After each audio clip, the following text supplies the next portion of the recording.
So Starter Suite comes out of the box with reports and dashboards that you can start using to measure your business from day one. But you should know that you can also create your own reports and dashboards whenever you want. And it's actually pretty straightforward and easy to do. So let me show you how. On the left-hand side, make sure you're in the Sales or Service app first, and then click on the Analytics tab. And once there, we can click the Create button. And in this case, we want to create a report, so click Report. Now we choose a report type. This is what determines what kinds of records are included in the report.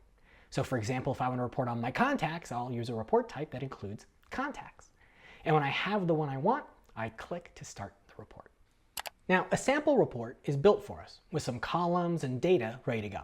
Now we can edit which columns are in our report using the list on the left. Just click to remove a field or start typing in the search box and add a new field to the list. You can drag to reorder them. And we can even create groupings in the report. And this is great for those times you want to group by stage or group by date or group by record owner. All right? And if you add a grouping, you can then add a chart to your report as well. So you can have a bar chart or a pie chart or whatever you want. And now that you have your overall structure of your report, you can edit which records you want to include in this report. And you do that by editing this report's filters. And when you're all done, you can just run the report. If it's a report you want to access again, just save it. If you want to keep it really handy, you can add it to a dashboard. You can add it to a brand new dashboard or an existing dashboard.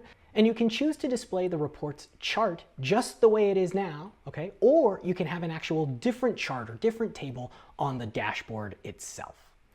And that's it. Resize the chart, drag and drop it where it belongs. But most importantly, get your data into Salesforce first, all right? Because it doesn't matter what reports and dashboards you're gonna make if they're all blank.